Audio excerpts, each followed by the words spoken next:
दोस्तों नमस्कार। अच्छे दिन आएंगे ये नारा कौन भूल सकता है।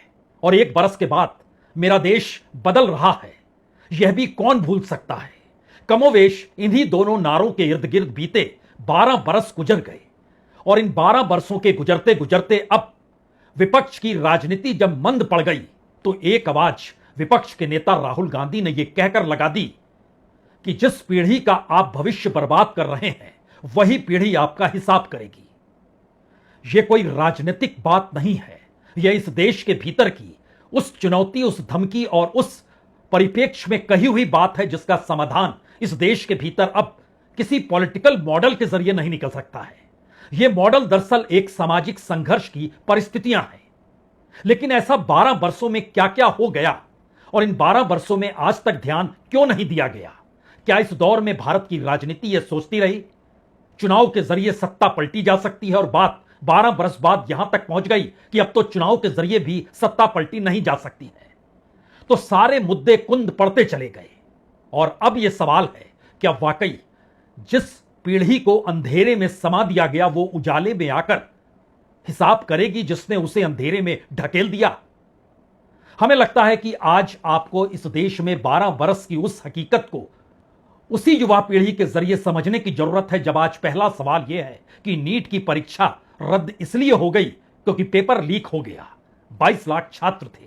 सीबीएसई में अंकों का हेरफेर इसलिए हो गया क्योंकि सरकार के पास कोई मॉडल टेक्नोलॉजी के लिहाज से है ही नहीं और गड़बड़ियां वहां व्यापक है।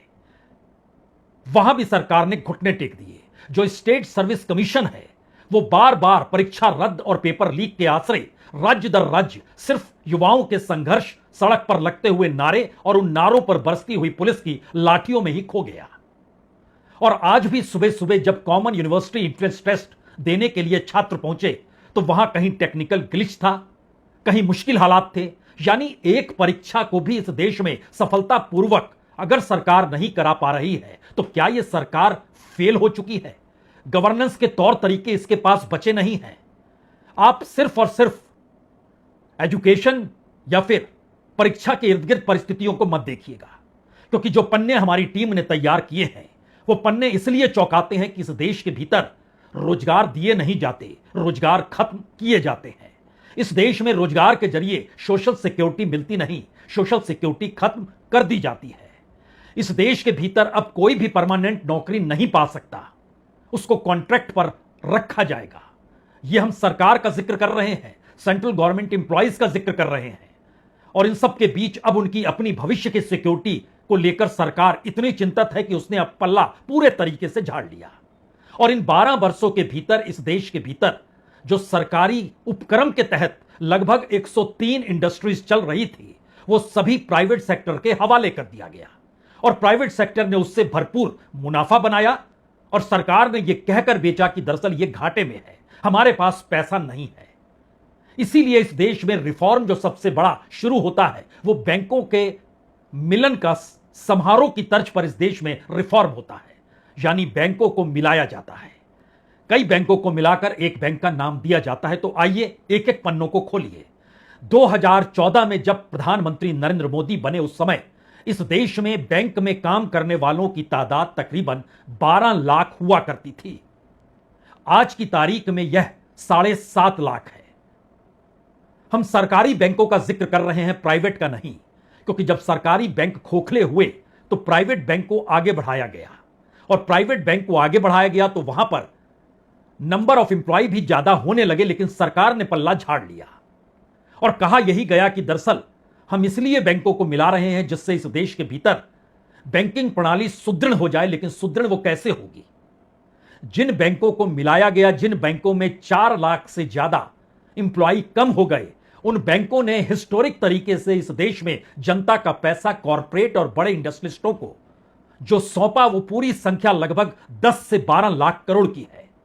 उसमें से जो पैसा नहीं लौट कर आया वह भी संख्या तकरीबन 10 से 11 लाख करोड़ की है। यानी 1 लाख करोड़ किसी तरीके से कुछ जब्ती करके, कुछ वसूल करके अपना ढांचा दिया रिजर्व बैंक ने कि हमने कुछ तो वसूला, आप बिल्कुल हमारे ऊपर मत चढ़ जाइएगा। 3%, 4%, 5%, चलिए 7% तक आपने वसूली कर ली, लेकिन 93% गायब हो गया। यह है बैंकिंग प्रणाली का एक महत्वपूर्ण सच। दूसरी बड़ी बात, इस देश में जितने भी सरकारी कर्मचारी काम करते हैं उनकी तादाद 2014 में, जब नरेंद्र मोदी देश के प्रधानमंत्री बने थे, उस वक्त 1,76,00,000 थी। इसमें कोई कॉन्ट्रैक्ट पर नहीं होता था। लेकिन 2026 में जब राहुल गांधी ये धमकी दे रहे हैं कि जिस पीढ़ी का भविष्य आप बर्बाद कर रहे हैं वही पीढ़ी आपका हिसाब करेगी, तो मौजूदा सच यह है कि वो संख्या लगभग 30 लाख तक कम हो गई। भूल जाइए कि आपको 2 करोड़ नौकरी 1 साल में देने का कोई वादा करते हुए अच्छे दिन का नारा लगाया गया था। यह तो मेरा देश बदल रहा है उस तर्ज पर 1,76,00,000 नौकरियों से घटकर इस देश में सरकारी नौकरियां 1,38,00,000 पर आकर खड़ी हो गई। और उसमें भी बड़ी भूमिका केंद्र सरकार की यह रही कि केंद्र सरकार जो उस समय तक लगभग 5% या 7% कॉन्ट्रैक्ट पर शुरू में रखती थी, लेकिन बाद में उसको परमानेंट कर देती थी, यहां खेल उल्टा हो गया। इस वक्त सरकार के पास जो कर्मचारी हैं उसमें लगभग 42% कॉन्ट्रैक्ट पर हैं। और उन कॉन्ट्रैक्ट पर देने का मतलब यह है कि अब उनको किसी भी तरीके से रिटायरमेंट के बाद कोई सुविधा नहीं देनी होगी। और इतना ही नहीं, सरकार के कामकाज का तरीका वह भी सेंट्रल गवर्नमेंट में इस तरीके से बनाया गया कि जो रोजगार आपको कॉन्ट्रैक्ट पर भी मिल रहा है उसमें आप अपने डिपार्टमेंट को लेकर कैसे कमाई कर सकते हैं, ये आपको खुद उपाय करने हैं। हमसे पल्ला झाड़ लीजिए, हम आपको वेतन भी नहीं देंगे, खुद अपना वेतन आप निकाल लीजिए। यानी बात सिर्फ यूनिवर्सिटीज के वीसी और प्रिंसिपल तक नहीं रही कि हम आपको पैसा नहीं देंगे, यह बात तो अब सरकारी कर्मचारियों के भीतर भी जाकर समा गई। यह एक नया मॉडल आता है, यानी बैंकों में नौकरी कम हो जाती है, इन सब के बीच सरकारी कर्मचारियों की नौकरियां कम होते होते कॉन्ट्रैक्ट की दिशा में बढ़ जाती है। इस दौर में रेलवे में भर्ती जो सबसे ज्यादा हुआ करती थी वह पिछले यानी 2014 से पहले की तुलना में सिर्फ 12% हो पाती है। यानी उस समय अगर 100 भर्तियां होती थी तो अब 12 भर्तियां होती है।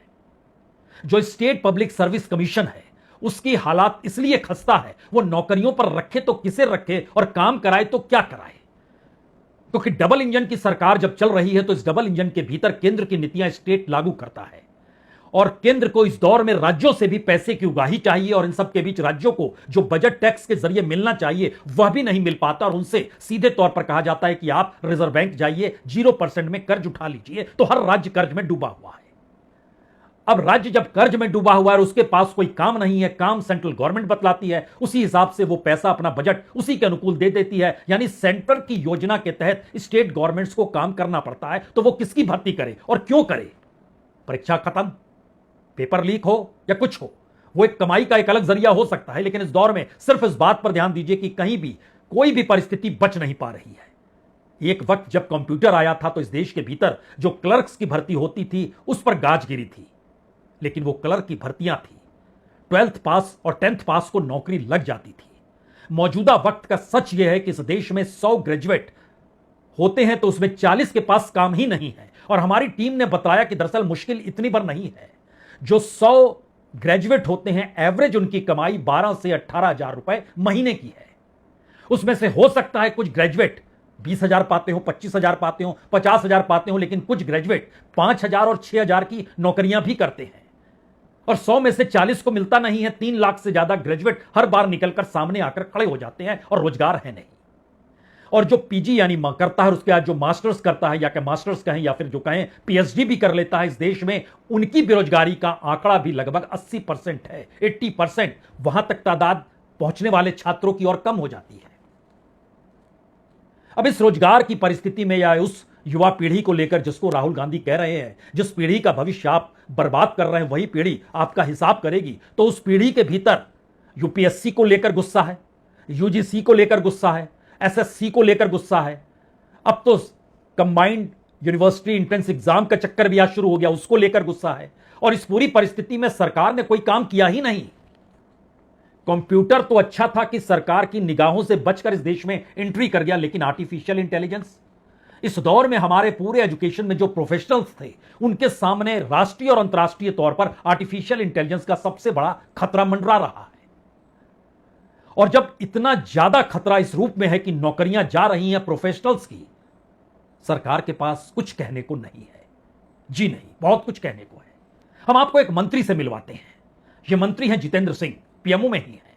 कच्चा चिट्ठा बतलाते हैं और इनके डिपार्टमेंट के जरिए एक और सच सामने निकल कर आया कि इस देश में सब कुछ ठहरा हुआ है, रुका हुआ है, सारे प्रोजेक्ट्स रुके हुए हैं, पैसा बढ़ रहा है, पैसा बच नहीं पा रहा है, क्या करेंगे हम उसको बताएं। उससे पहले जब हम आर्टिफिशियल इंटेलिजेंस का जिक्र कर रहे थे तो इन मंत्री महोदय का कहना है कि देखिए इससे पहले हमारे पास शिकायतें आती थी, हम तो इतने शानदार तरीके से काम करते हैं कि अब जो शिकायतों का निदान 60-70 दिनों में होता था, अब हम 10 से 12 दिन में कर लेते हैं। और शिकायतें जो पहले कुछ चंद आती थी, अब 20 से 30 लाख शिकायतें आती हैं, लेकिन हम सब चीज सुलझा लेते हैं क्योंकि हम प्रधानमंत्री मोदी की अगुवाई में इस देश को चला रहे हैं और यह देश बहुत शानदार तरीके से चमक रहा है। तो ग्रीवेंस रिड्रेसल का ये आलम था सन 2014 से पहले कि केवल यहाँ पर 2 लाख शिकायतें दर्ज होती थी प्रति वर्ष। आज उसकी बढ़कर के संख्या 25 से 30 लाख होगी। कारण ये कि we have been prompt, we have been following timelines, we have been responsive. और हमने एआई का भी भरपूर इस्तेमाल किया। अनेकों प्रदेशों ने भी हमारे इस मॉडल को अपनाया। अब तो दूसरे देश भी इसको स्टडी करने आ रहे हैं, मालदीव, मॉरिशस, अफ्रीका इत्यादि इत्यादि।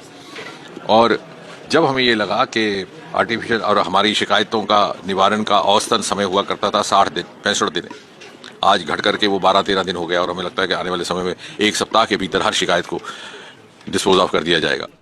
जाहिर है लुटियंस की दिल्ली में लाल दीवारों के भीतर एसी की हवा चल रही है, गाड़ियों का रेला आपके साथ चलता है, विशेषाधिकार तबके में आप आते हैं, आप मंत्री हैं, और उसके बाद इस देश की जमीन पर जो तप रही है, जहां पर बेरोजगारी है, जहां पर डिग्री हाथ में है लेकिन कोई काम नहीं है, और तो और इस देश का बेसिक इंफ्रास्ट्रक्चर भी आप ही के प्रोजेक्ट के तले इस देश में मुश्किल हालात पैदा कर चुका है। जरा सोचिए, इस देश में पावर के क्षेत्र में 100 में से 54 प्रोजेक्ट अटके पड़े हैं। उन 54 में से 27 प्रोजेक्ट पर तुरंत नजर है सरकार की, लेकिन वो फंसे हुए हैं। उस फंसे हुए प्रोजेक्ट की ओरिजिनल कीमत 30,675 करोड़ की है और वो आज की तारीख में अटके हुए हैं तो उसकी कीमत बढ़कर हो गई 42,326 करोड़। और जब तक ये पूरे होंगे, अगर आज से एनालिसिस कर रहे हैं, जिस तेजी से काम चल रहा है उसी तेजी से काम चलते रहे तो भी 50,000 करोड़ तो हो ही जाएगा। सरकार का डाटा कहता है 49,245 करोड़। ये पावर का जिक्र हमने क्यों किया? क्योंकि पावर प्रोजेक्ट बड़ी तादाद में हिमालय की गोद में लगातार सरकार लगा रही है, बड़े बड़े पहाड़ों को छेद कर रही है, उस जगह पर छेद कर रही है जहां पर 1-2 नहीं 17 नदियां बहती हैं, उनकी कई उपनदियां हैं। और वहीं पर संकट अगर पानी का हो जाए तो क्या होगा? हम आपको एक दृश्य दिखलाते हैं। यह दृश्य है देवप्रयाग का। रात के अंधेरे में हाथों में मशाल लेकर पूरा गांव इसलिए निकल पड़ा क्योंकि पीने का पानी तक नहीं है। किस जगह पर? जहां हिमालय की गोद में जो गांव बसे हुए हैं, जहां से नदियां निकलती हैं, पूरे देश के भीतर अनाज पैदा होता है और यह देश पानी पीता है। उसके ठीक नीचे जो गांव है वहीं पर पानी नहीं है, इसीलिए यह विरोध है। इस समय आप देख रहे हैं तीसरे खाल में पानी न आने के कारण इस समय यहाँ पर देख रहे होंगे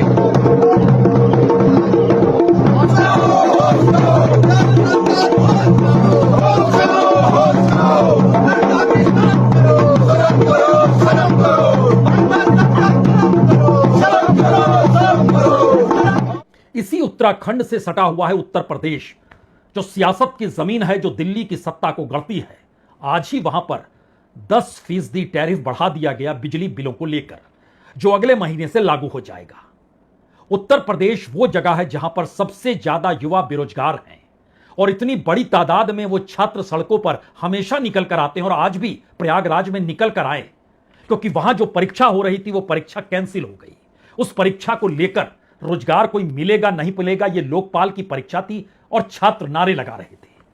सवाल ये नहीं है, इन तस्वीरों को तो हम आपको दिखला देंगे, लेकिन उससे पहले यह समझिए कि इस देश में मोदी सरकार ने जितनी भी योजनाओं का ऐलान किया, खुद प्रधानमंत्री मोदी ने जा जाकर उसका उद्घाटन किया। वो 1-2 नहीं है, 1941 है, जिसमें हर की कीमत 150 करोड़ से ज्यादा की है। ये मिनिमम है 150 करोड़।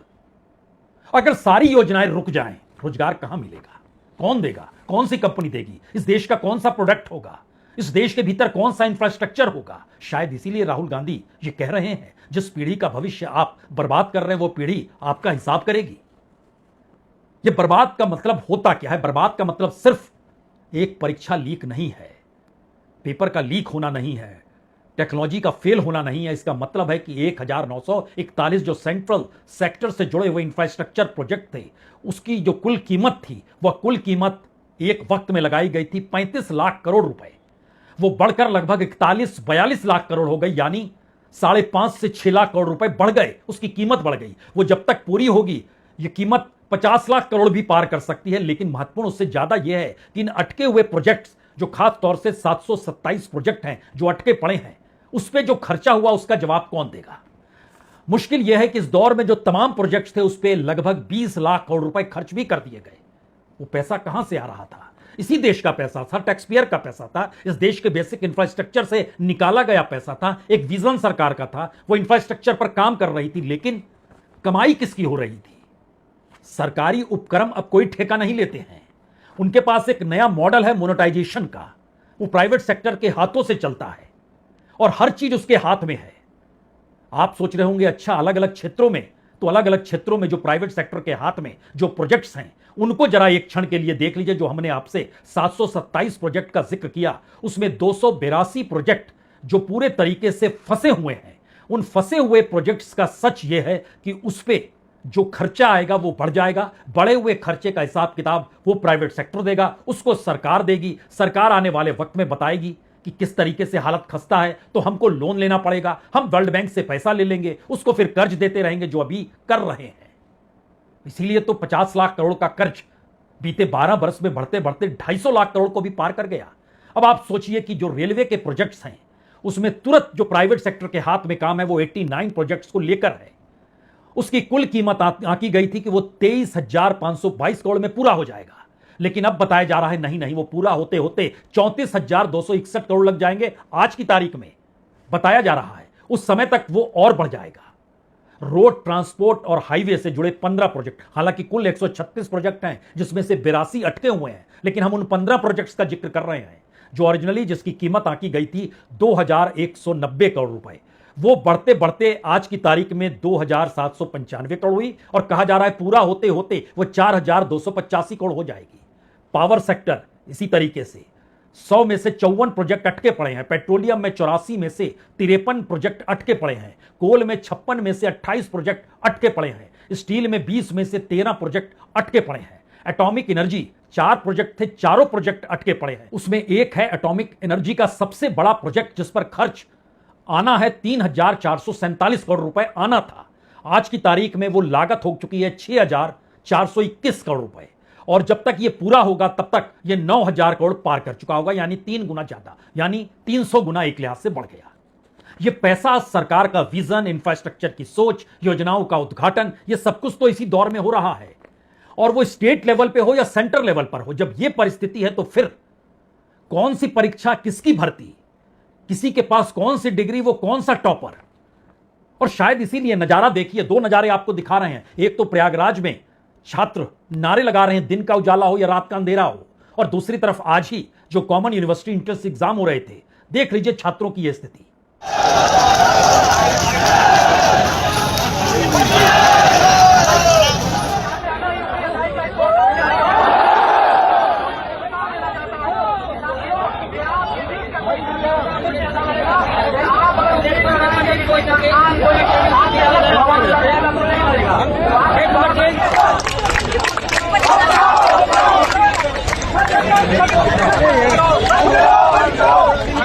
भाई ये करके भाई ना करो तोड़ो।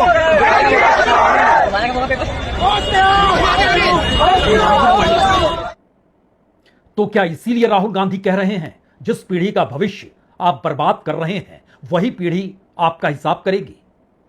क्योंकि इस दौर में हमारी टीम जब काम कर रही थी तो उसने बताया कि अगर आप सिर्फ 16 मेगा प्रोजेक्ट जो डिले चल रहे हैं, अगर ये पूरे हो जाते तो इसके जरिए वहां पर काम में अगर तेजी होती तो जितने रोजगार मिलने चाहिए उसको आप एक क्षण के लिए इसलिए भूल जाइए क्योंकि ये मेगा प्रोजेक्ट जो 16 थे उससे जुड़े हुए लोगों की तादाद लगभग 2.5 लाख से ज्यादा रोजगार की पैदा होती।